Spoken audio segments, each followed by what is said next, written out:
Today on the 1% podcast, we're excited to have Mark Pittard joining us. Mark is one of the owners of Solve Pest Pros. He's also one of the owners of Met Wellness and Met Naturals. Mark has built a career in sales, direct sales, and business-to-business sales. Started out knocking doors, doing summer sales programs, and ultimately grew into business ownership and entrepreneurship, starting multiple businesses. He earned a bachelor's degree from Boise State University. He and his wife, Haley, and their 4 kids live in Middleton, Idaho. Mark loves coaching sports, being with his family, and we're going to talk to him today about all things sales, entrepreneurship, owning business, growing, leveraging the skills of selling into business ownership. So we're excited to have Mark Pittard with us today. That you see and you've noticed as you've trained hundreds, maybe even thousands of sales reps, right, that have worked for you, worked with you over the years. What are those patterns that you've seen and that you've identified in the guys that make it and the ones that don't? I'm a big advocate that the past is meant to be learned from, not lived in. But as you look back and learn from the past, what are some things that you would have changed? You talked a little bit earlier about your habits, things that you do in your life to improve yourself every day. What does that look like for you? What are things that you do tangibly every day and advice that you could give to someone?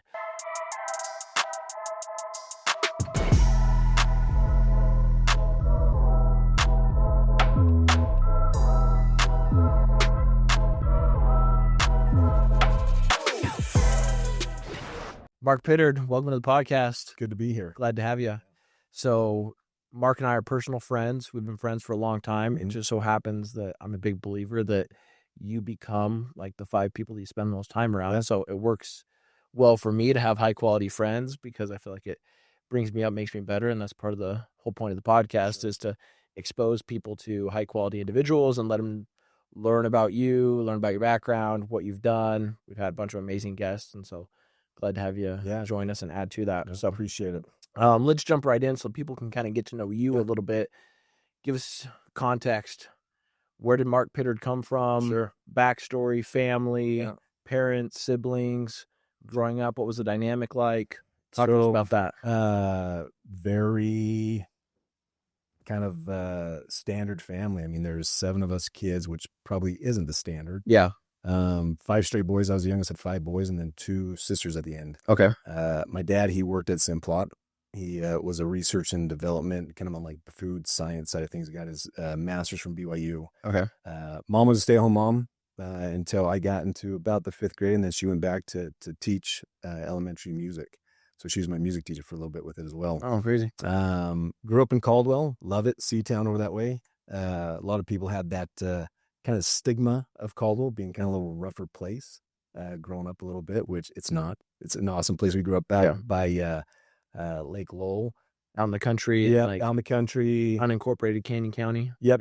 Kind of on the outskirts of it. Yeah. Farmland all around us. We're having Boucher on in a couple weeks. Oh, Boucher's. he was my neighbor, dude. We would play thing. all the time, dude. We would have a lot of one-on-one games in basketball. I usually beat him, back in the day, but then he obviously got a lot better than I did, and we'll ask him and see if his story about it. You can talk corroborates. Yeah. But no, grew up there. Went to Valley View High School. Graduated 2003, so I just turned 40, which was a little bit of a kind of a weird experience. I mean, 40's different than it used to be, though. Yeah, well, it is absolutely. No, Look absolutely. at this guy. Looks like someone carved him out of marble. No, dude. I mean, it's one of those things, and I'll kind of tell you a little about it. I mean, fitness and sports, huge part of my life, right? Loved playing sports, played a ton of basketball, went on and played a little bit of junior college ball. Actually played against Matt up in junior college. But just kind of had like that childhood that, I look back on, and it was a good childhood. Pretty picturesque, Yeah. right? Like in a lot of ways, like it's maybe what a lot of people don't Modern or hope for. family, or with what they kind of look at, right? My mom and dad are very active in our lives.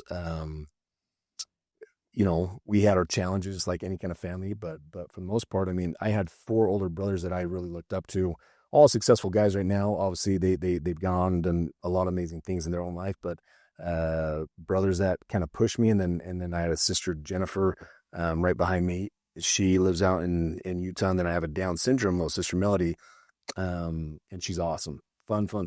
Totally different perspective, right? Because I think she's 36 right now, but she lives with my parents, and she's just a big kid, man, which I love her. Well, I wanted to talk to you about that. I wanted to ask you about what that was like and how you feel like that blessed and benefited your life and your family Yeah. from having a sister that had special needs, has special needs. Yeah, totally. I mean, And how that's, you feel like helped you, helped your family growing up, and even helped your family totally. now. Because I've noticed like the way that your kids interact with her and getting to see you interact with her. And Yeah. I treat Melody pretty much like I treat all my other siblings. I pick on her. We'll do certain things as a family, but as far as like seeing Melody grow up and seeing kind of the empathy, right, that I have for kids that have disabilities.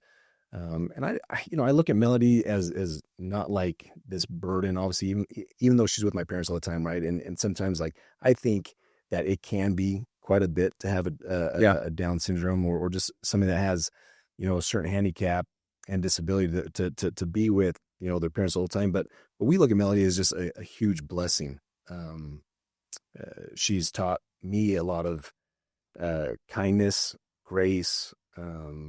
Growing up with her, obviously, she had her challenges, but it just, my kids get to see it. And, when I see a Down syndrome or somebody that has any type of special needs, like I love to go over and just talk to them. Yeah. See how I've they're noticed that. doing. See what they like, and I think the parents of that special needs kid, they appreciate it, right? Because they're like, hey, most people don't just come up and talk. And so it's been awesome. It's taught me a ton, health wise and things like that. I mean, Down syndrome's kids, their life expectancy, I think, is about 50. And so Melly's 36. She has her struggles with it, but she teaches Zumba. Oh, and cool. So she gets after it. She helps out at the cannery. She loves doing that. I think because I bring her snacks sometimes and treats, and she loves it. Yeah. But man, it's such a blessing. Yeah. Love it. I sometimes when people are like, man, do you wish it was different? And I say, no, right. I think you don't want to have a kid that has challenges by any means, but dude, they teach you so much. And a lesson that you may not have, just something that you may not have picked for yourself. Absolutely. And it's kind of shaped the way that I kind of look at things. And even in a business type thing, I think it's given me a lot of empathy just for people in general, right? Because I don't know what they've gone through. I don't know what situations that they might be facing that day or years or whatever, but I kind of put myself more in the not their shoes type approach, but more just like, hey, like I'm here for you. Yeah. Right. Like I understand everybody has hard days, good days, bad days. But really just kind of putting them in a place of empathy and love it. And it's been fun. No, that's awesome. Thanks for sharing that. Yeah. So life after high school. So graduate from high school, junior college ball, mission in there. Yep. Where'd you serve your mission at? I served in the Philippines, Cebu, Philippines mission. Okay. 2004 to 2006. Awesome. Literally, I get my call and I open it up, kind of like the traditional way people do it, and for my family, and I see Philippines, Cebu, and I'm like, man, what part of Mexico or like this is me, like have no idea, and like my dad's like, dude, that's over in like Asia, son, like, and I'm like, holy, this is on the other side of the world. This is on the other side of the world, and yeah, learned a whole nother language. Again, learn to love another culture, like outside of the U.S. I love America. I love everything that it stands for. And so it made me appreciate America a lot more. Yeah. And seeing really how much we have, right? And how much of abundance we have compared to a lot of people in the world with it as well. But just super humble, awesome people.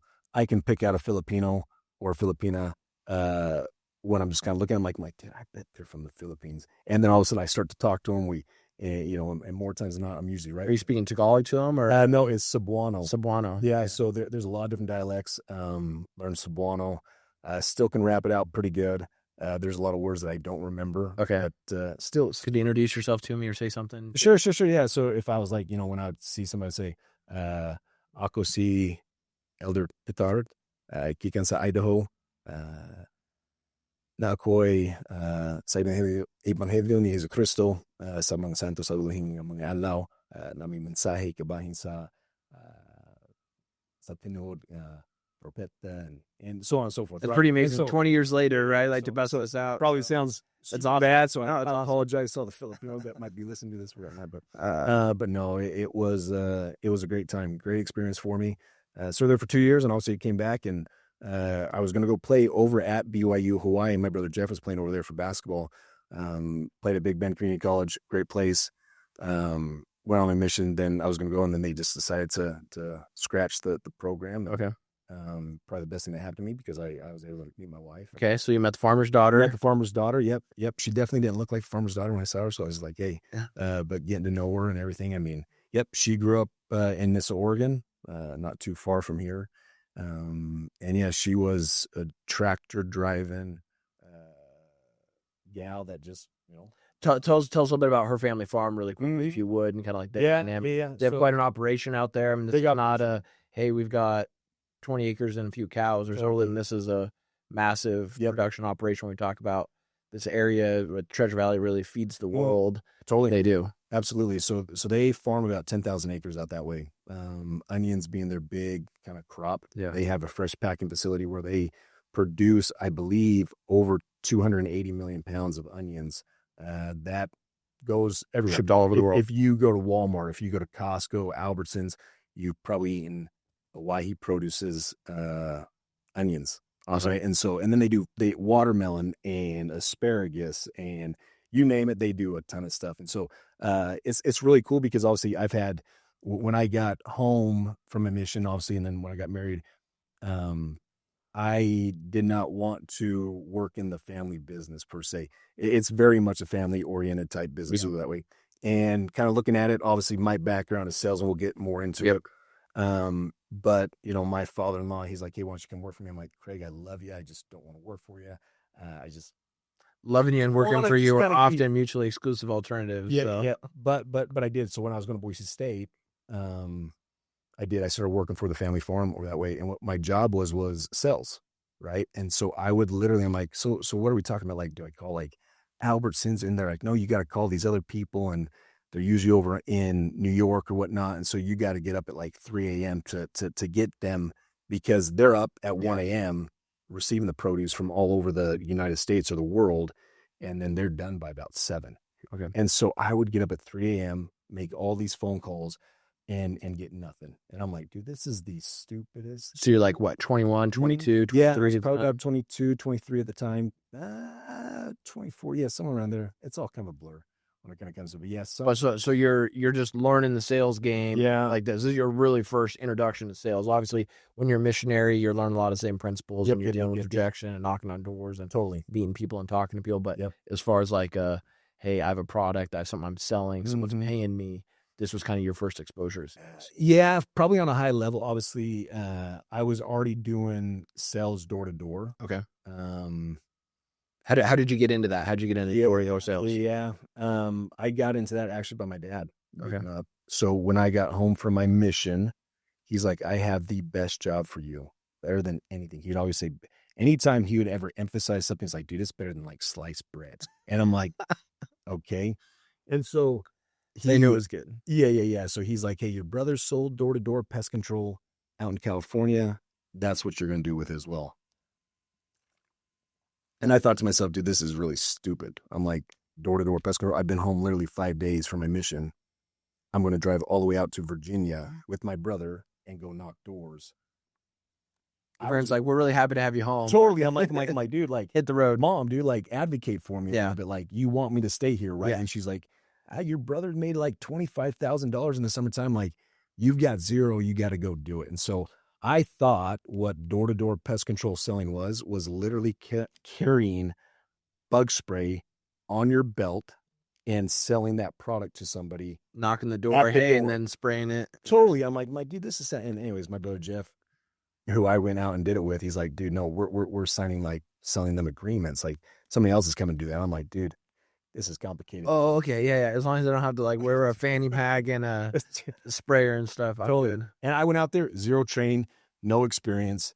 And dude, I got my butt kicked for 2 straight weeks, sold 0. And I thought, dude, I am the worst salesman but I'm the best flyer boy that they've ever seen, okay? Because I'm just putting flyers on these people's door. People are saying no over and over and over again to me. And I'm just thinking, dude, what am I doing? Like, I literally had a job lined up, painting homes. That's what I did before my mission for somebody. I'm like, dude, I had a job lined up. I'm like, dude, I've made $0 doing this. Like, why am I even out here? Like, this is stupid. Tostino's Pizza, top ramen. Dude, I ate better in the Philippines than I am eating right now. And so I remember probably a turning point for me in sales was, it was a Saturday, and usually Saturdays are big days for us. And I'm sitting there and I'm having this self-pity moment. I'm sitting on the curb. My brother Jeff's knocking. I could kind of see him, right? We're kind of knocking the same area, and I could see him, and he's knocking on the door, and I'm watching him, feeling sorry for myself. And then above his head, he puts number 7. And what he was telling me was, he's like, hey, I just got my 7th sell of the day. 7th down, boy. 7 down. He put it like this, walking in that house, and I saw him, and I just thought, dude, you're 6'3", about $160. We might have a throwdown when you come out here, dude, because I'm so pissed, right? I'm like, this sucks. This is just so, just a, You're holding out on me, right? You're feeling like, hey, like, you're doing something that I'm not doing. totally. You know something that I don't know. Yeah. You're just going to let me drown out here. Absolutely. Well, and I just thought to myself, I'm like, all this training, all this stuff, I'm like, dude. And so I had one of those moments where it's just like very self-pity, like boo-hoo, poor me type mentality. He comes out, I'm sitting there, and he's like, dude, Mark, what's going on? I'm like, dude, I hate your guts. Like, I hate being here. I came all the way across the country, 2 straight weeks, made no money. I just hate this. Like, you're the one that sold me on this. Yeah, absolutely. Sold mom and dad. You and dad and all this stuff. And anyways, he's like, well, why did you come out here? I'm like, well, dude, I obviously seen that you make some good money doing this. Yeah. I have no money. I need to make money so I can take out the honeys. Okay. I need to buy a car. I need to pay for education. I need to do all these things. And he's like, okay. He's like, well, you obviously understand why you want to be out here, Mark. Now it's time to buck up. And he said something right after that that's kind of always stuck with me, even to this day. And he's like, hey, listen, you don't always got to love with what you do, but you got to love with where it's taking you. And I just thought to myself, well, I definitely don't love knocking doors right now, but I have this vision. I see everybody else doing it, that they're doing well. And so, okay, let's see where this can take me. Right. And see how far I can take this. And my mentality kind of flipped right there. And I stopped feeling sorry for myself. I started doing trainings. I started doing things that would make me successful. I started waking up early, kind of the routine habits. Yes. And next thing I know, I became a top 20 first-year rep. And you know, when I tell people that, like, I'm like, hey, I'm not telling that to impress you, but just to impress upon your mind, like, dude, I wanted to quit. Like, I was just like, dude, this is stupid. Yeah. Like, I could go back home, take the easier path. And what were those things that you did that you noticed made a massive difference? Like, you talked about waking up earlier, caring more, feeling more bought in, changing your mindset of not feeling sorry for yourself, not seeing yourself as a victim of the situation that you've maybe felt that someone else put you in. Totally. Like, what were some of those tangible changes that you made, maybe in the way you appeared, in the way that you approached things, in the way that you acted, your willingness to learn from other people? Like, absolutely. What was it that clicked for you that turned you from being a 0 producer to a killer? A killer. First off, it was my mind frame, right? It was just the mindset of like, okay, I've burnt my ship. I ain't going back to Idaho. Yep. I'm here. Like, I'm going to make this work. And so then it's like, I looked at others in the office that were being very successful. And I'm like, okay, this guy wakes up an hour and a half before he's got to be at the meeting. He's working out. So, hey, can I join you? Yeah. So I started working out with him. I started working and I'll kind of jump forward, and I'll tell you one of the things that really kind of things, you know, that kind of ties everything together with it. When I had like the end of the year banquet, and we're getting up there and we're getting our awards, right? There's a guy by the name of Mike, and Mike was a killer. He was a top guy in the whole industry, like across the nation. And I remember sitting there and I'm thinking, hey, Mike's going to know who I am. I'm a top 21st year guy. He's going to know who I am.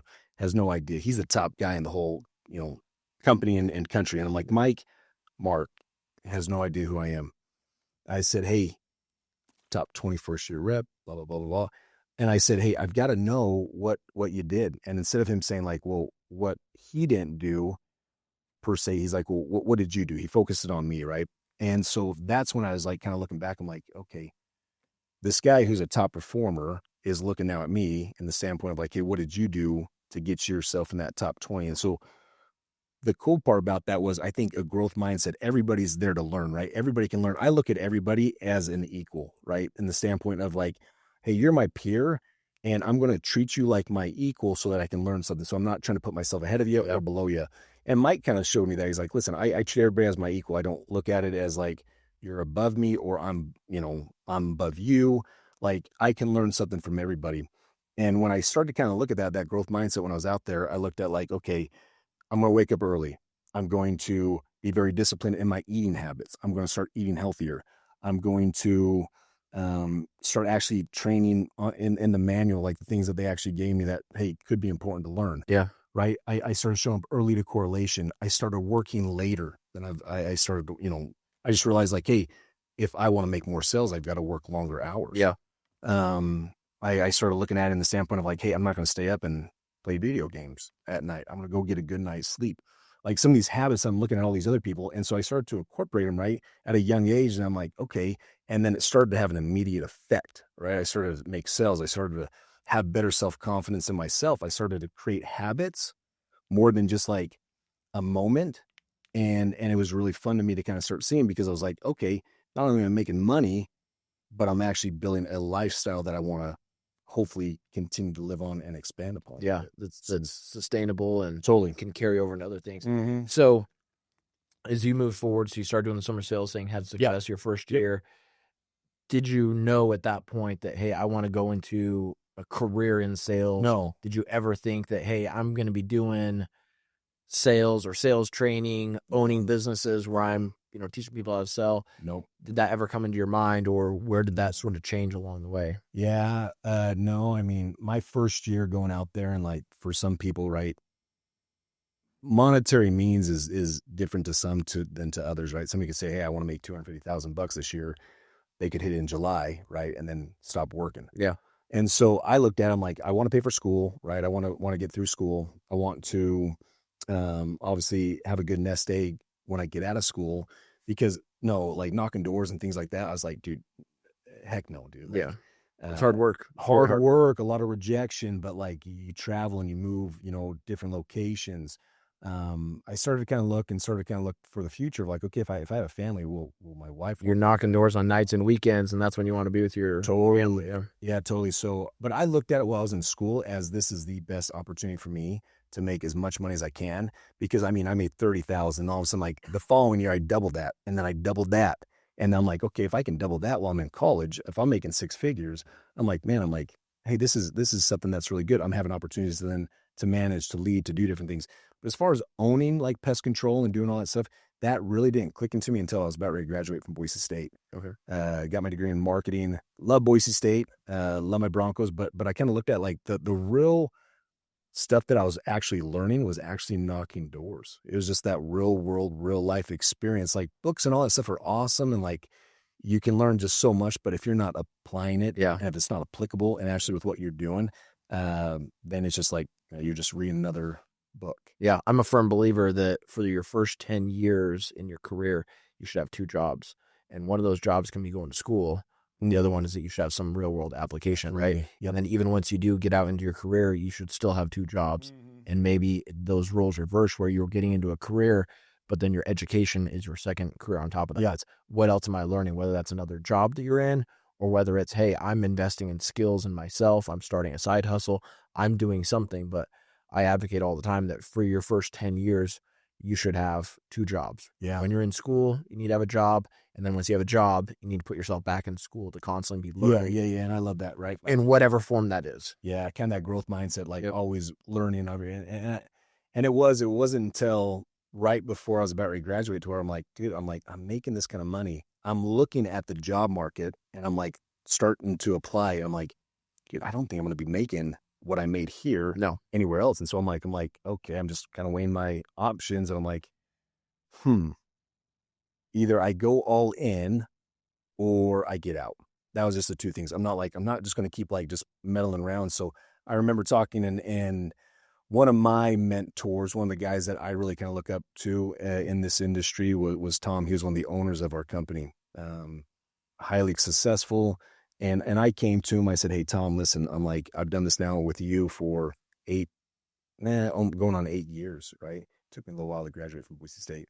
I kind of played that like Tommy Boy type. Playing the long game. I call played that, the right? long game, definitely. played the long But some of that also, I think that's important to note that there's nothing wrong with that as well. Yeah. Everyone has a different path. Absolutely. And some people, it's, hey, I'm just going to school and that's all that I'm doing. Other people, they're working as they're going to school. They're trying to put themselves through. Sometimes if you have kids or you have other demands in your life or health reasons or family complications or whatever, then you take time off. And I've seen so many people that decide to quit where they feel like, hey, it's just not like the season of life for me, or I'm not cut out for this. I'm a huge advocate for education in whatever form that takes, right? Like education can be formal education through a degree, or education can be learning a trade. Yeah. Education can be learning a skill set. Yep. And I'm a huge advocate that if you come out of school and if you consider your education a piece of paper, then you've already failed. Yeah. Right. The only way to be successful is to gain tangible skills that relate to converting to dollars. Absolutely. And if you can convert skills to dollars, you'll be valuable with whatever you do. Totally. But you can't come out of school with a piece of paper and no skills and expect that people are going to pay you. Yep. It's just not going to happen. Absolutely. And the thing that I've always loved so much about this job, I guess it's not so much that when I'm hiring a lot of, college students or even people that might be in the professional working side of it, right, in their later careers, I look at it not so much for like, hey, you don't need to have experience to do with what I'm doing, but you do have to have integrity. You do have to have certain these other intangibles that I can't train on. Yeah. Right. But yeah, I mean, when I got with Tom, I said, hey, listen, I'm either going to jump all in or I'm just going to get out. Right. One of the two. I just don't want to keep like, I'm making great money. This is awesome. But it's either I want to jump in. What do I got to do? Jump in. And it was literally like, okay, here's your pathway. This is what you got to do. And I went for it. Right. And he's like, why didn't you ask me sooner? Pretty much like, if you had these ideas. Yeah. So I'm like, I really didn't. Right. Like you said, like sometimes my pathway is somebody's other's pathway, but it doesn't make it right or wrong with it. But at the end of the day, it's like, okay, I'm a firm believer. Like if I'm going to do something, I've got to do it. I cannot just put one foot in. It's got to be both feet in, and I've got to do it. Right. And so he gave me the pathway. He's like, hey, listen, I want to buy in. Right. I want to be part of the company. I want to grow this thing. I want to see how big we can get this. And so for the next 3 years, I made less money than I'd ever made because I was buying in. Yeah. Right. I had to hit certain milestones. I had to hit over 10 million in revenue, right, with my organization year after year after year to get bought in. And so that was kind of the carrot that was dangling out there. But I'm like, you know what? I'm going to go do it. And there was no second option. Either I go in, I give everything I have, and I make it happen. And I just remember my wife asking me, she's like, dude, this whole ownership thing kind of sucks. And I'm like, well, why is that? She's like, we're making way less money than you were just doing what you're doing. Yeah. And that's where I kind of had to sell her on the vision, right? Like, hey, this is what we're doing together. Yep. Not just me, but we're doing this together. And it's going to be a lot of sacrifice. I mean, it's going to be a lot of me being gone. And if you can do this, then I think in the long term, it's going to pay off. But it's going to be a lot of sacrifice and a lot of just communication between you and I, making sure that we're good. Yeah. And she's been awesome. Obviously, she's supported me in everything that we've done. It's been a big blessing in my life to have that, but it's been tough. There's definitely been a lot of, giving and take with that. Well, let's talk about that, because someone that wasn't raised owning a business or having a family that maybe owned a business or something, if that's not second nature to you, and I think for anyone, when you experience it yourself, it's just different, right? But when you come into business ownership, you're investing in your company, right? Like you have to build your business, you have to build yourself, you have to build your skill set, and it takes a while. Like it takes time. Like anyone that you see be successful, like they didn't get there overnight. Like it took time, it took grinding. In your case, you're buying into an existing company, and so you're foregoing getting paid for buying into the business. And so you're living off less. And it's like, hey, our life was way better before. Absolutely. But again, like to your point that you made earlier, you're doing something now because of the result that you want later. Yeah. And if you can do that, one of the things I've noticed with people that end up making it in any industry, it's interesting, the more of these we do, everyone tells a similar story where they had to do stuff for free. Yep. They had to do stuff where they were making almost nothing. They had to do stuff where they were working and grinding and buying in and building themselves and building their skill set. And then over time, then everyone sees it. Oh, 10 years later, here this guy kind of pops out and it's like, okay, awesome. Yep. But no one saw the 10 years, right? Like everyone's jealous of what you have. No one's jealous of how you got it, right? Yeah. And most people never see that. Yeah. And that was something that I almost had to take myself away sometimes from like social media and different things with it. Not that I don't love it, because I do, but there was sometimes when I was in the grind of it. Yeah. I'm still sometimes in the grind of it. It can be discouraging. To where like I kind of look at it, I'm like, oh my gosh, dude. I'm like, I could be probably enjoying a little bit more time here and there with it as well. But again, it's like you have that vision, you have that goal, and you have your non-negotiables, right? The things that I'm like, dude, I have gotten to this point because I've sacrificed so much with it. And I continue to sacrifice and do the things because I have a future generation coming up. I have my kids, they're looking at me, right? And I'm like, dude, dad's not going to crumble. It's not a bad thing for your kids to see, for me anyways, for my kids to see, hey, I have good days and I have bad days. But what do I do when I have those bad days, right? I love like, hey, my oldest son, Crew, obviously plays with you on your football team and everything. But I think for him, right, he's kind of coming to his freshman year. He's got these big aspirations for himself. And I'm like, dude, you're going to have good days and bad days. And the way that I've always kind of looked at it is kind of two lessons in life for me. And I tell this to him, and I tell this to a lot of people. I say, hey, there's two guaranteed lessons that you get. You either get with what you want in life, or you get the lesson that you're supposed to learn. Right. And I'm like, dude, right now you're struggling in maybe this aspect. And guess what? That's okay. Like, you're getting the lesson that you're supposed to learn, right? And you can either play the victim and say, poor me, or you can be like, dude, this is a lesson that I need to learn. And I mean, I learned that lesson over and over again, just on a constant basis, right? Sometimes where I look at it now like, hey, poor me, this sucks. Why is this happening to me? To where it's like, no, dude, I need to learn that lesson that I'm supposed to learn so that I can not repeat it, for one. Yeah. And two, know that, dude, things are great. Life is good. Things are going to happen the way that they're supposed to happen. God is in control.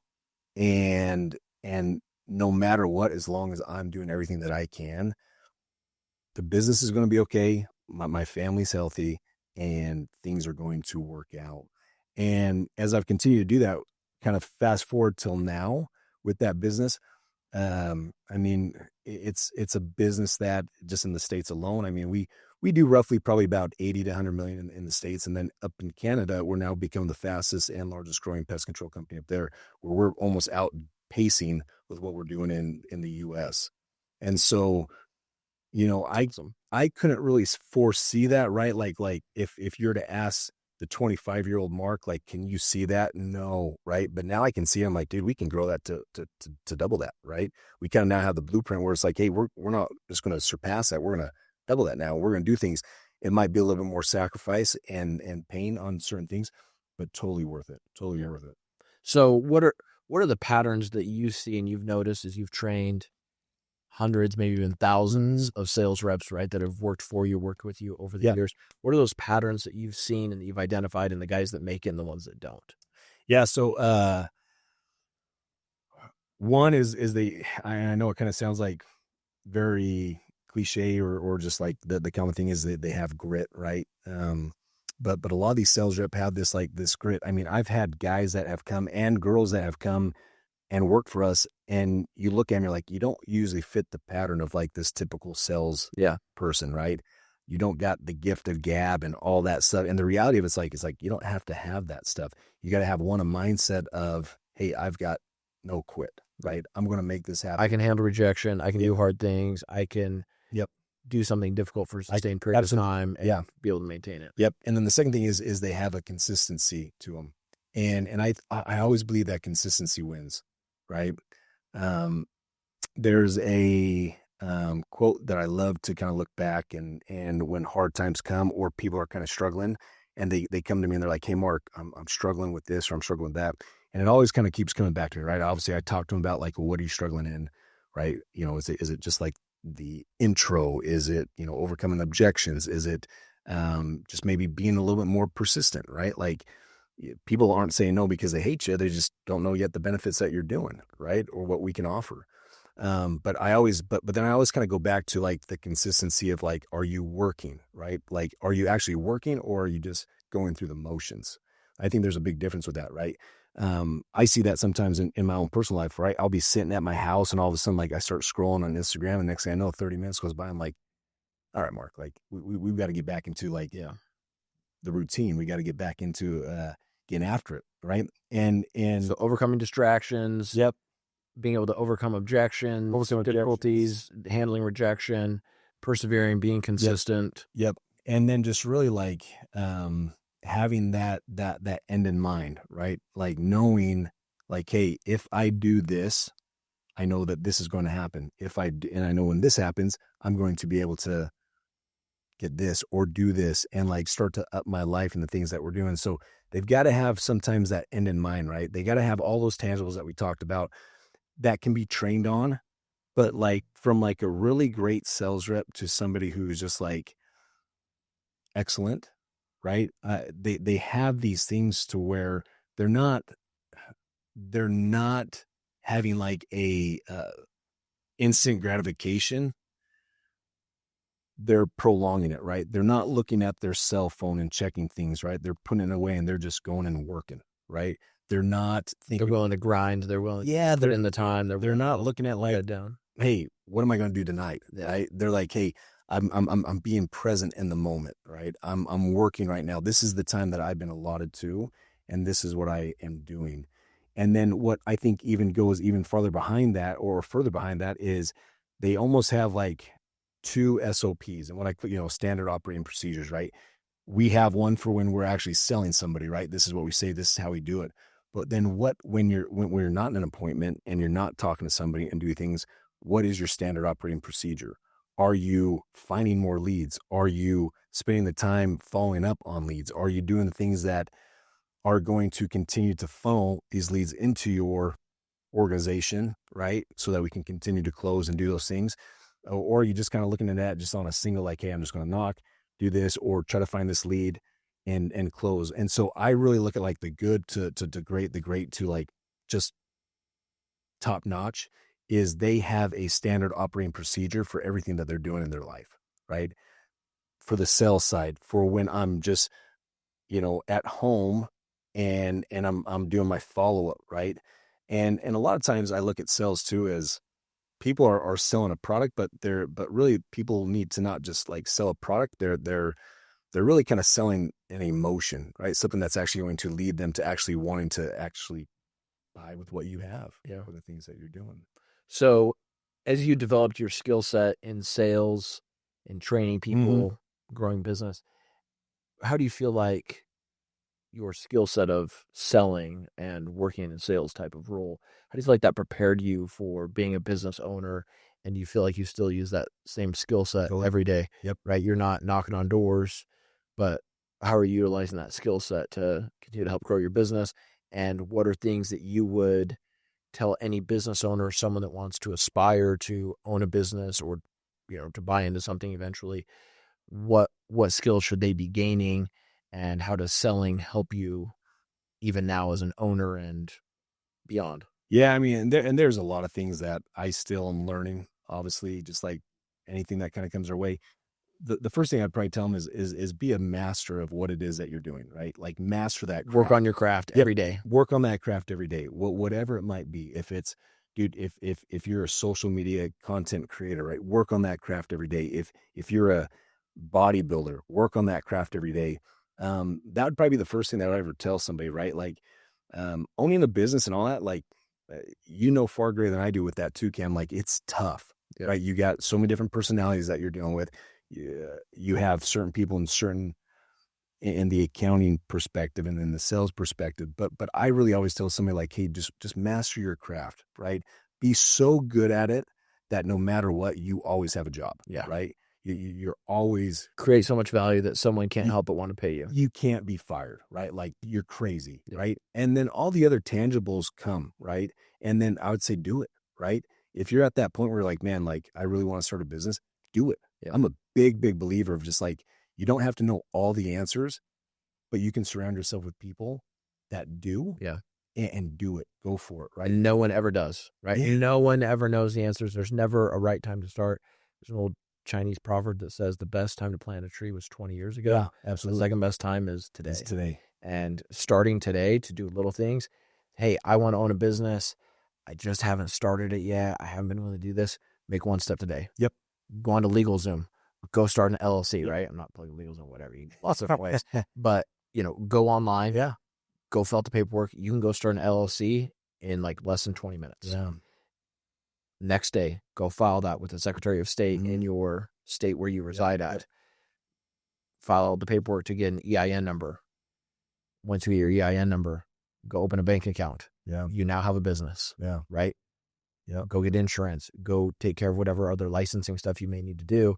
But just by taking a couple steps that in total would have taken less than 2 hours. Yeah. If you worked on that 10, 15, 20 minutes a day for a week, you're set up and you're ready to go. Yeah. And People just are afraid of doing it. they are, and you don't have to give up what you're doing to do that. Yeah. And I think a lot of times people are like, well, do I just got to jump all in?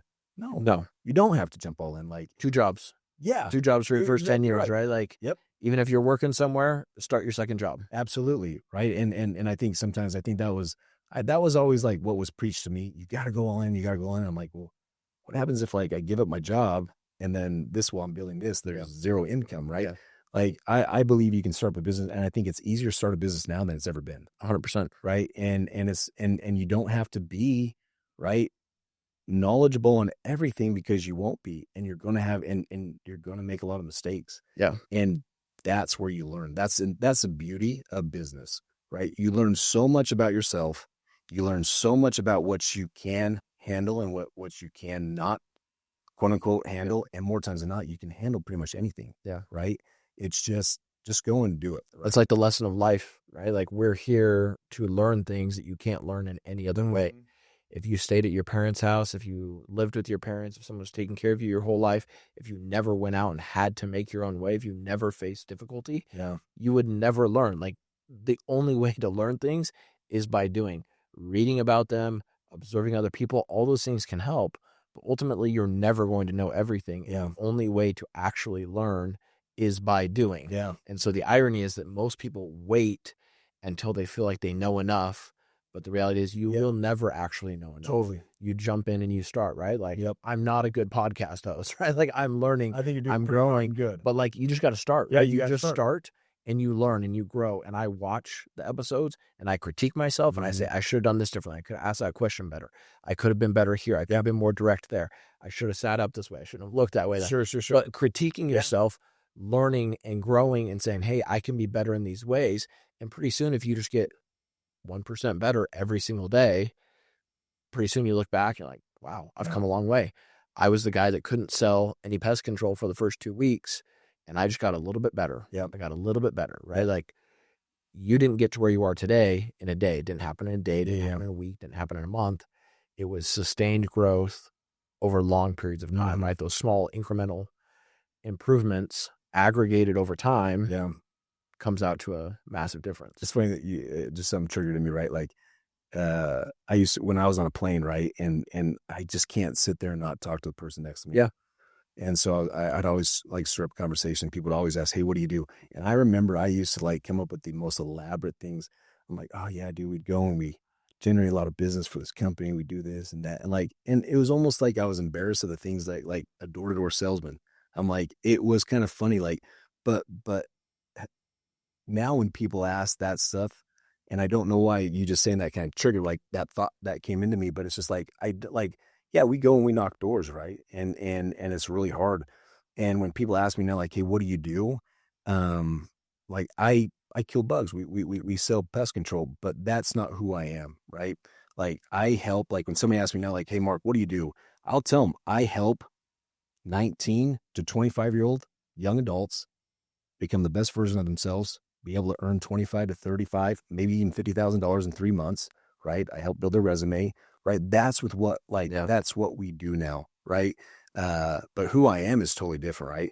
I'm a father, I'm an avid sports guy, right?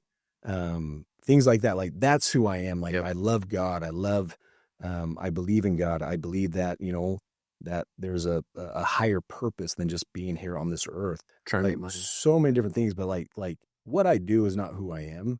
And you know, I love the avenue because of just door to door in general, because like it's helped so many people understand like, hey, you can do a hard thing, you can learn a great skill set, but if you master this skill set, dude, you can master anything. Yeah. I truly believe like door to door, like everybody should do it. It's about as hard as it gets. It is. Everybody should do it, but it's not for everybody. Yeah. Right. Being a business owner, maybe not for everybody. Right.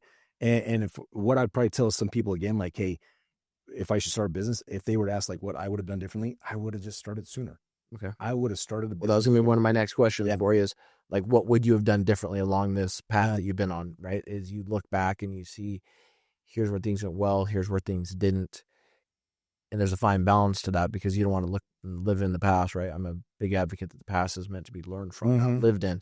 But as you look back and learn from the past, what are some things that you would have changed? You mentioned that you wish you would have started sooner. Yeah, I wish I would have started sooner. I wish I would have got with people, mentors, people who were already doing it, right? People that were in a position that I wanted to be in. I wish I would have got with a mentor sooner. I wish I would have started a business sooner in general, right? Because even if that business would have flopped or if it would have crumbled, I would have learned. Yeah. Right. I would have been able to be like, okay, well, I can do it better now on this next one with it. We had a business here when we first got into the pest control, like when I first started getting into ownership, my very first branch was actually here in Boise, Idaho. It was called Insight Pest Solutions. We quickly grew that to the largest pest control branch in this, in this area, probably next to, I think it was called Gym Tech. They were larger than we were, but we surpassed Oregon and Terminix and all that stuff. Well, then all of a sudden we started growing it, and then we get a knock on our door. Hey, Terminix wants to buy your branch. Oh, okay. Well, if I could go back now, I probably wouldn't have sold it because, I had a lot of debt in that branch. It was making money. Yeah. But, I wish I would have started sooner, right? I wish I would have just started doing things a little bit sooner, maybe not sold it. But again, that sale propelled me, Gave you the lessons that you needed. gave me the lesson, but it also helped me buy into the majority. Yeah. Right. And so there's always a reason. I'm a firm believer that like everything that happens there, it's meant for a purpose. Right. I mean, everything. You talked about mentors and finding mentors. I think that's a word that often gets thrown around. I think it's a big buzzword right now that everyone's, get a mentor, get a mentor, get a mentor.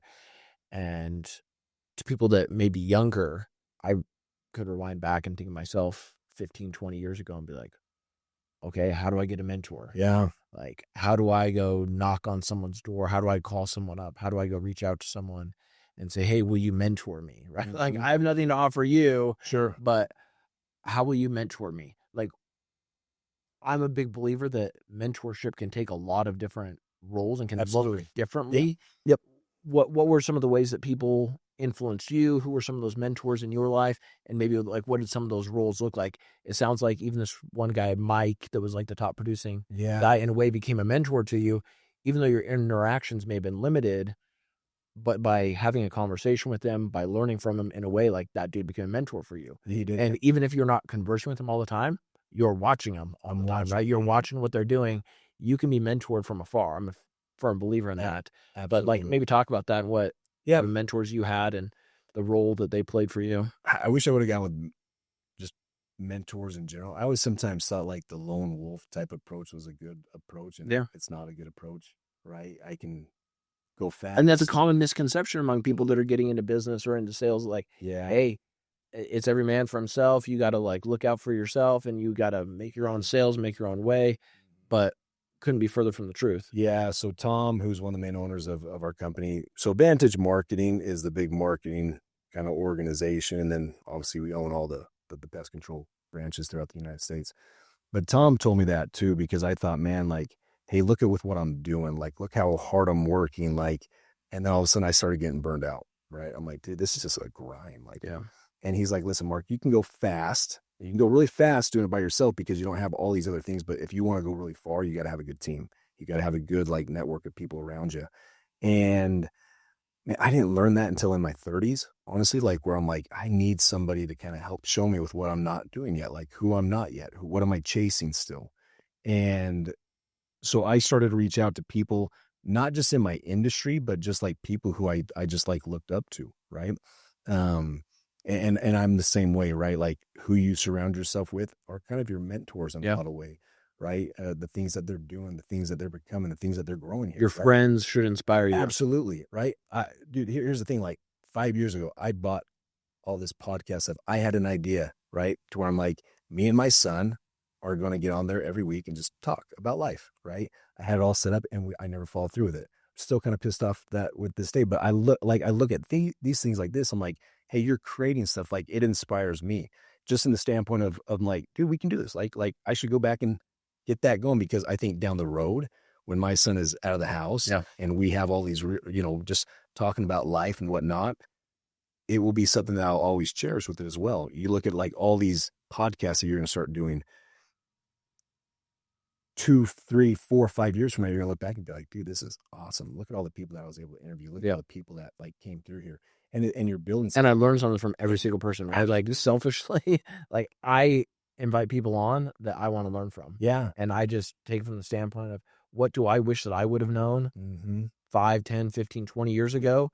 But these are all people that I can learn from today, and that's my pre-qualifier when I invite anyone to come on is, hey, this is someone that I know that I can learn from. Well, hopefully I don't disappoint with that. Not at all. I've already learned a bunch. No, dude, but I do. And obviously my friends are my mentors. Obviously, my savior. I look at like him, and I look at his example. I'm like, okay, like Jesus is the ultimate leader. Totally. Like I look at that. I'm like, okay, how am I measuring up? Right. I know I'm not supposed to be perfect, but like, I want to be a good person. I want to try. I look at a lot of people, but when I found like somebody who was going to be like a person that is actually mentoring me kind of on a daily basis, totally different path than I took, right? In tech, right? And they did some amazing things, right? And I would follow them, and I had interactions with them. But his name is Scott Schwab, and I'm like, hey, he's now one of my business partners on one of my businesses. But like I looked at him and I'm like, hey, you got a totally different background than I do, but I want to know with what you did and how you did it, right? And I reached out to him. And I think for a lot of people that are looking for mentors, go reach out to them. Just the worst thing they can say is no. And you'll find that overwhelmingly, in my experience, that people that have made it are willing to they want to share, mentor, and to share and help other people, right? Like, that's been, my whole premise in this is I just want to help other people. Absolutely. I want to go give something away with no thought of getting anything back. Like if I can go help other people, if I could have listened to this podcast 20 years ago and it could have put me further ahead, I could have learned lessons, right? I'm a firm believer that you can either learn through consequence or through counsel. Yep. And if I go learn from someone else's counsel, I didn't have to go through the consequence, right? Like I could have saved myself time and effort and years and money. Yeah. And so that was the whole intent behind putting this together was, hey, how do we help bring on mentors in a way? And I want to expose people that I know that have made an impact in my life, expose that to other people. And as people watch this, like, hey, Mr. Pittard, would you be willing to, hey, how did you get into this? Hey, what did you do there? Hey, and that's really how it happens. Like I have people that send me DMs all the time and like, I try to answer them all. Like I try to get back to them and say, here's what I did. Here's what I wish I would have known. Here's what I would have done. And I don't mind giving away a little bit of my time to help make a difference. Absolutely. In his life. And I think that that's a pattern that you'll see. Yeah, no. And he was open. He was like, yeah, let's do this. Like, and it's the same way that I kind of look at life now with as well. My dad was the traditional, he 9 to 5, right? And really kind of a pivotal point for me to even become an entrepreneur was watching my dad work at a company to then 6 months before he's about ready to retire, get fired. And I just remember looking at him and thinking, dude, I don't want this, right? And so even though like he's a mentor and a lot of the things that he did, just kind of on a life experience where I looked down, I'm like, dude, that's not what I don't want to give 25 plus years to a company. Then all of a sudden just like adios, right? I thought if I'm going to fail, I'm going to fail kind of on my own with it as well. And that was right when I was about ready to graduate. Bet on myself. Yep. I'm going to bet on myself. And I guess if I fail with it, then, at least I said I did it. But And I still continue to look for mentors on certain aspects, right? Like I look at what you do and the different things that you do here and just in sports and different things, right? You and I have that very common thread. Like we love sports and we love teaching young men. Yep. Because sports, I think, is the best thing that they can do that teaches them what real life is going to be at a young age. Yep. Right. You're going to go through hard things. You're going to lose. You're going to get cut. You're going to get beat. You're going to, be the backup to someone. You're going to not want to go. You're going to have to play when it's hard or when it's hot, when it's cold. Like you have to go through all those difficult things. Yeah. And learning to experience adversity in a bit of a controlled scenario is a good thing for kids to learn at a young age. So I'm with you. We're huge advocates for youth sports and for the lessons that it can bring to people, right? I think that chasing lessons and chasing values is far more important than chasing trophies. Yeah, right? yep, love that. Too many people get caught up in chasing trophies and chasing, medals that they win at some weekend tournament versus, hey, what are we learning from this? How am I getting better? How's this helping me as a person? Absolutely. No, love that. Talk about, we use the term 1% because I want to help people that want to become, I guess what society would call a 1%er, right? Someone that's a top 1% earner, top level producer in any industry. But I also loved the name and connected with it because I'm a firm believer in becoming 1% better every day. Yeah. You talked a little bit earlier about your habits, things that you do in your life to improve yourself every day. What does that look like for you? What are things that you do tangibly every day and advice that you could give to someone of how do you get 1% better every day? What are things that you do to work on yourself, and how do you improve to make sure that the same version of Mark Pittard doesn't exist, 5 years from now that exists today? Yeah, no, and that's a great thing. I think I look at me from 5 years till now, and if I'm still me right now, I sometimes feel like I've failed. Yeah. And I put a lot of pressure. I think a lot of people, I think a lot of young people in today's society, right, that we put a lot of pressure on ourselves to be successful.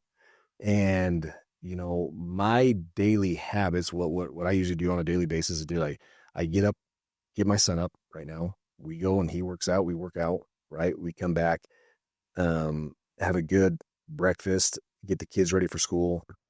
They take off. My wife goes out. I, email, answer, emails from the nights or just the day before.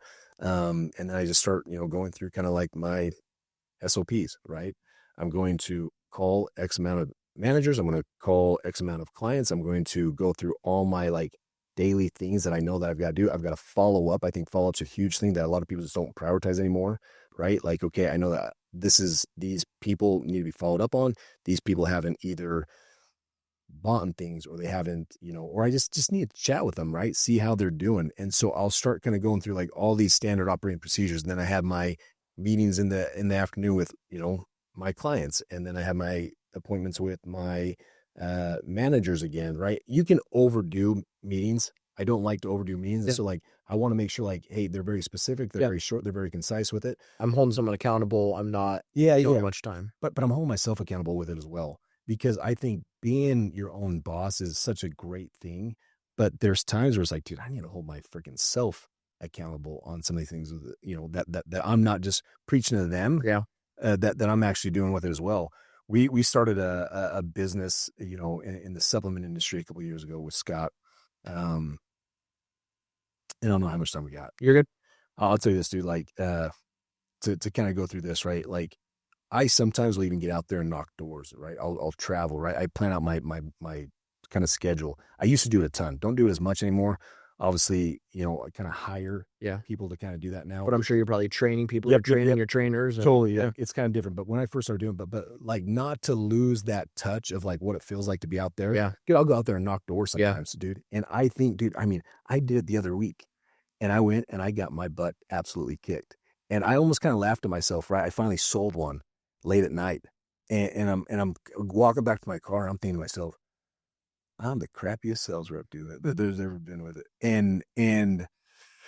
But I looked at it, but I'm like, I don't like to ever want to lose that touch, right? What it feels like to be that first Where the rubber meets the road. Yeah, I don't want to lose that, like, hey, I'm with you in this, doing it. Hey, I'm so much better than you guys. I could have been out there selling 20 every day. Yeah. With my eyes closed, arms tied behind my back. Totally. If you're not selling, it's just because you're a loser and you're not getting it done. But like, it is humbling sometimes. Like, to put yourself back in other people's shoes and not lose touch with that.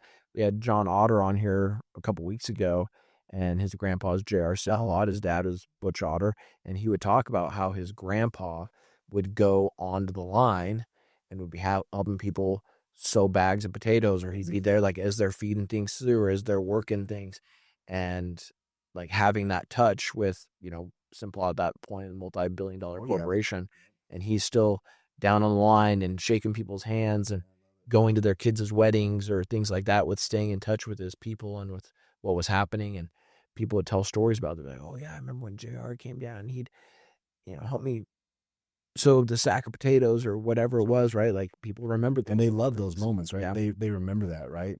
I'll get phone calls, and I'll even get like text messages like, hey, do you remember like you sold that very first store with me, Mark? Like when I was out there doing it, and like they're not even in the industry, but they're off doing like amazing things. Yeah. And dude, like to me, like that's like the greatest gratification, to where I'm like, hey, you made great money with us and you did some great things, but dude, look at you now. Like, I love that. I love seeing people win. Like, because I just know, like, dude, it's tough, right? Like, you've now built a habit and a lifestyle to where it's like, hey, you want to win, but dude, look at now with what you're doing for your kids, and look at the next generation of kids, right? And dude, I mean, my oldest, dude, I mean, if you probably put him right here, like, I'm super like hard. I love him to death, and he is such a good kid. But like, I'm going through certain things just like he's going through certain things with it. And when we can kind of go through them together, we get that bond, right? And then he can continue to go, and I want him to be way more successful than I ever was with it. And success, man, it's so different. Everybody's, what they define success at, it's so much different than the next person with it as well. But I want them to be, I want them to know who he is. I want him to go for his dreams. I want him to go for his goals. And this is the same thing I want for all these guys. But when they leave us, man, I hope that they're far better, right, than they ever were. Made a difference in their life. And if they can do that, man, like, then I'm successful, right? If my kids want to hang out with dad when I'm old and decrepit, right?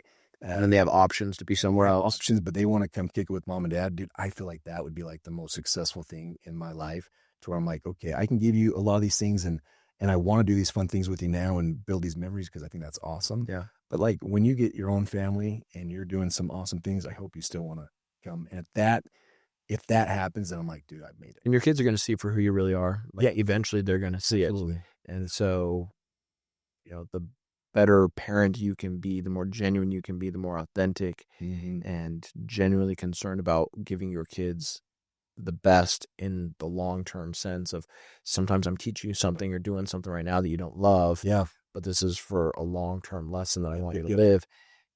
I believe that you're going to look back and you're going to say, hey, my dad was wise for doing that. Yeah. My dad was smart for doing that, even though I hated it at the time. Totally.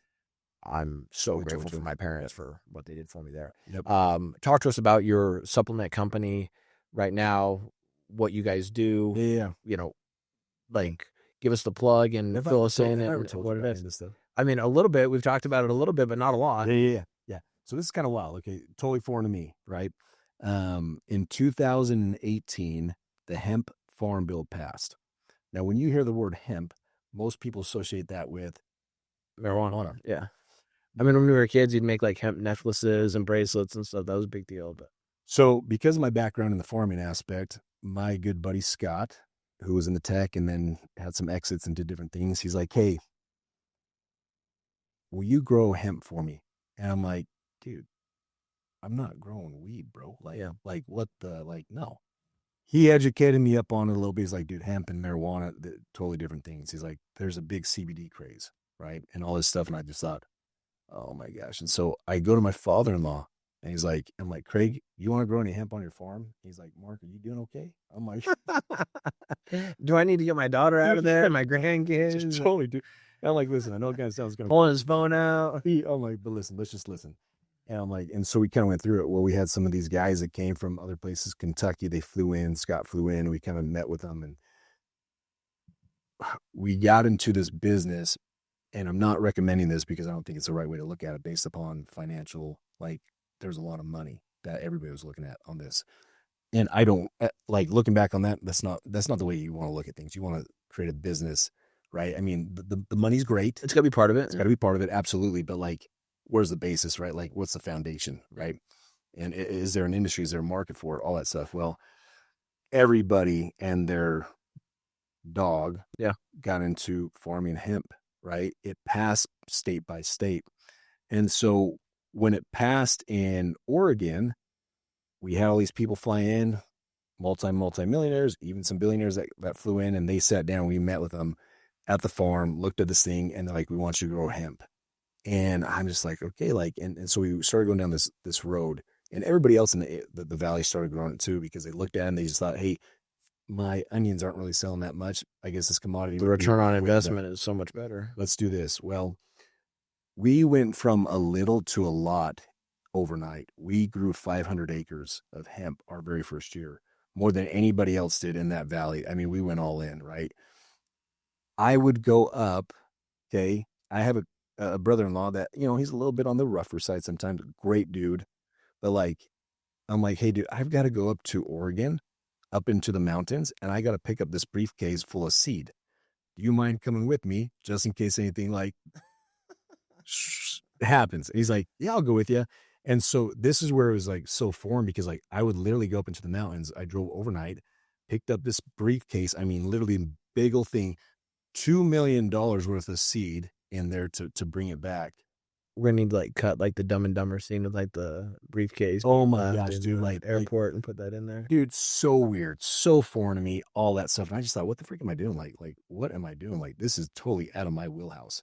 Did not feel comfortable with it. All that stuff. We grew a lot of product. We would have people come through the fields and steal a lot of our product because they thought it was marijuana. Mm-hmm.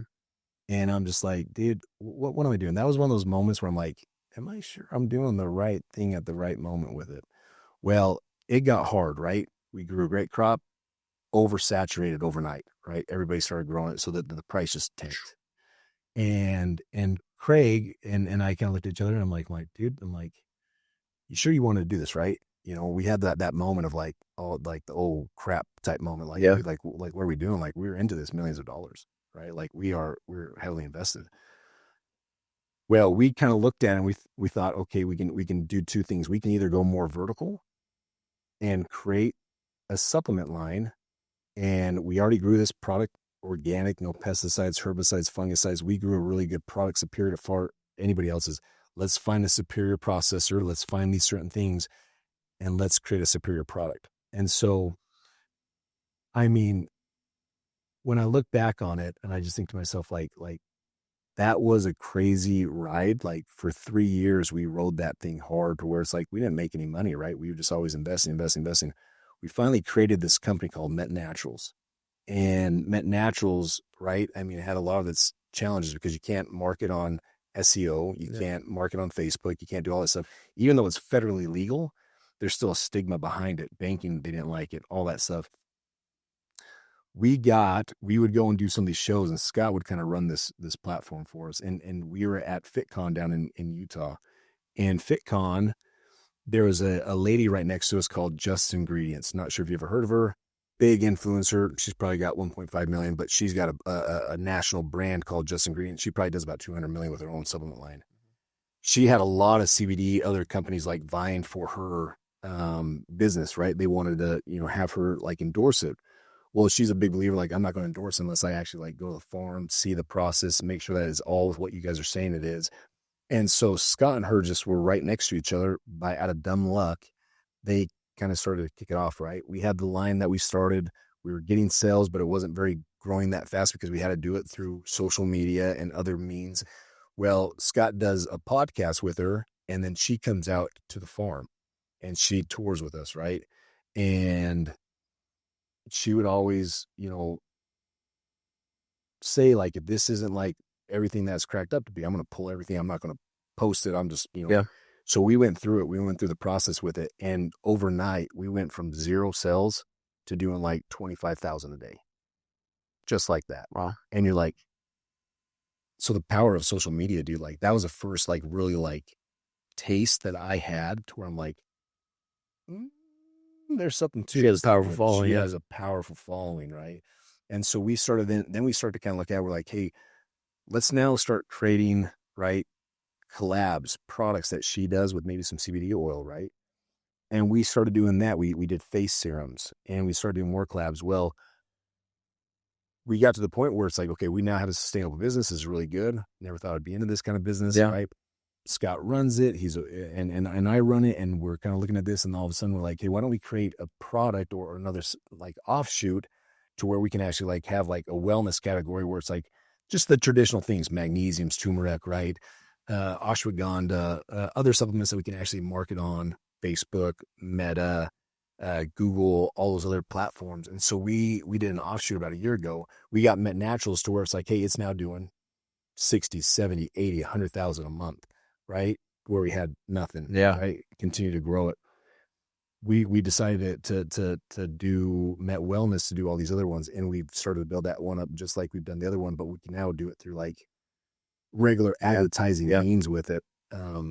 And now we've even started to do, we're starting to do proteins, right? A hemp-based protein, a collaboration with Just Ingredients, where we're now doing that to where it'll be an Amazon exclusive product, right? And so we started to kind of go through those things. Like, I love wellness. I'm kind of a supplement freak. Yeah. It kind of comes, I like taking certain things, even though I believe whole food, like, dude, if you eat good, sleep good, train good, that's really all you need. Mm-hmm. There's some deficiencies that I think that can really difficult to get everything you need in just your diet. So, I mean, trust me, man. I mean, that Met Natural side was a trip. And like, sometimes like when people ask me about that, like I'm usually kind of reserved about it because it's like, people like, you got into what? Yeah. You did the what? Yeah. And I'm like, and it was based upon like, we looked at it on the financial side that, hey, this is gonna be awesome. And then it really turned south quick.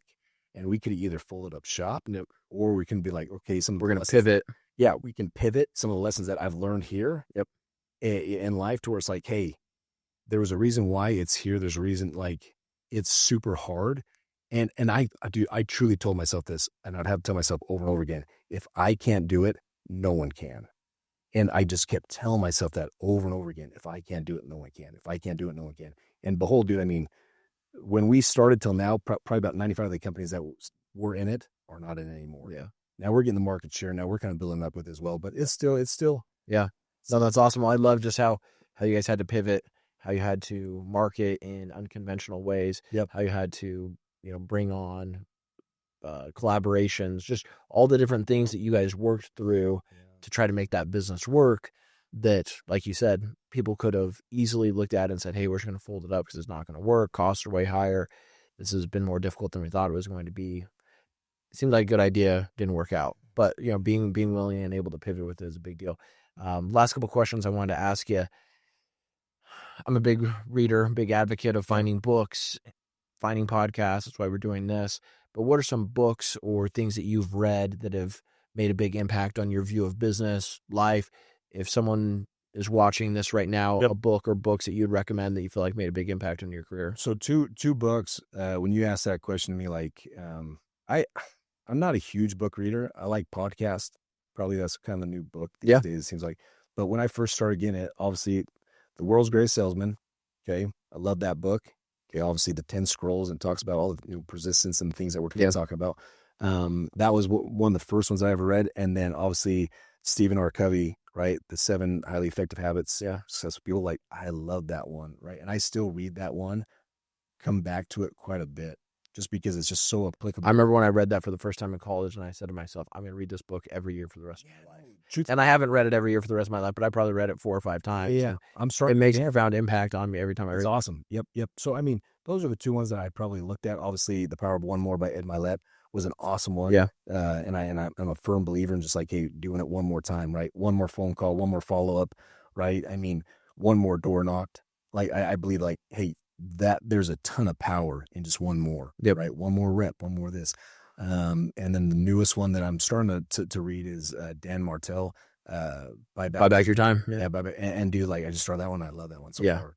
Yeah. That's it. So, I mean, probably the 2 OGs. Yeah, but those are great, and I look at a lot of those guys. I look at like an Ed Mylett, Dan Martell, Stephen R. Covey. Mm-hmm. These are people that can be your mentor, are willing to mentor you, because they provided books, Yeah. because they've, now Dan does a ton of social media content. Ed obviously does a ton of social media content, podcasts, things like that. But you can get mentored by people indirectly, Totally. right? You don't have to have a personal relationship with them. Absolutely. But people are putting content out there for free. They're putting knowledge and information and the lessons that they've learned over their whole career. They're putting it out there for free. Go take advantage of it. Yeah. Last lesson, if you give anything that you could teach that you know now, that you could teach yourself 15, 20 years ago, anyone that's thinking about starting a business, going into sales type career, what do you wish that you would have known? Or someone that's in that spot now and they're contemplating, hey, do I go make this jump?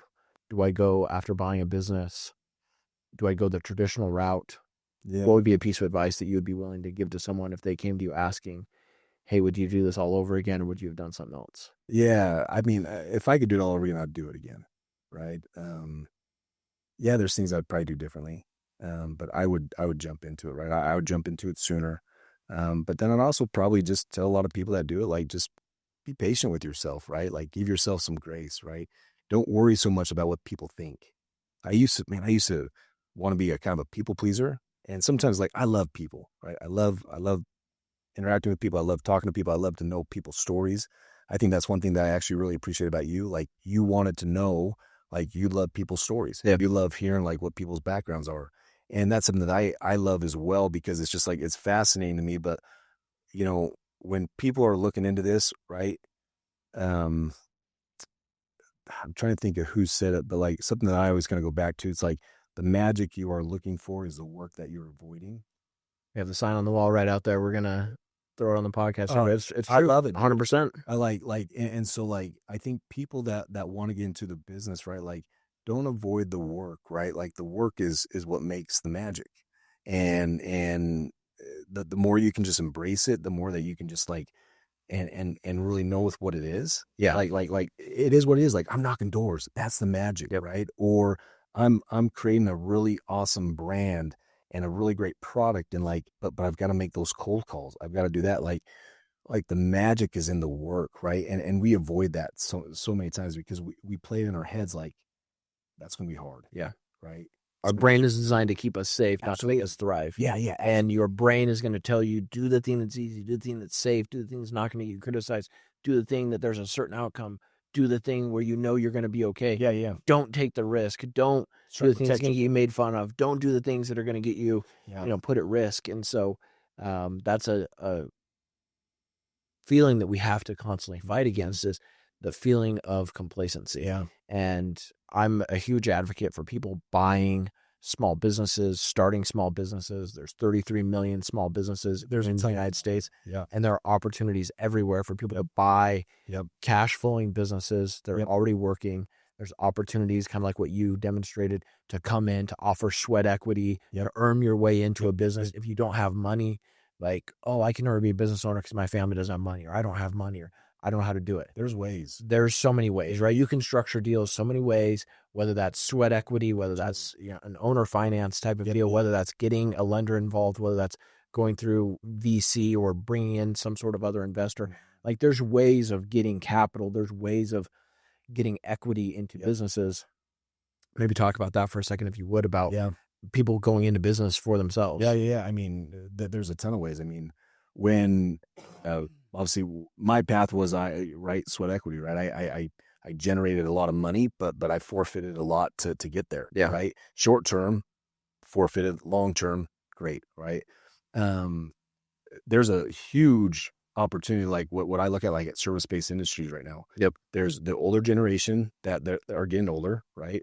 That they're like, listen, I've got this business, like you said, it's generating money. Yep. Right. But I don't have anybody to either pass it down to, or I don't really know who to sell it to. Yep. I don't know how to sell it. I don't know how to sell it. I don't know. Totally. Yeah. And so there's a ton of opportunities that way. VCs, like when I've worked with VCs and everything, like they're sharks, right? But there's a reason why they are, right? Like, they're going to want to take a lot. They're going to want you to perform. I believe in VCs. I believe in getting to them and when you're ready, right? Like, a lot of times, you can get like family funding. There's a lot of different fundings, like ways you can do it for like family, friends, things like that. those are tough sometimes because you have a relationship where you got to be careful with how you do it and the way that you structure it.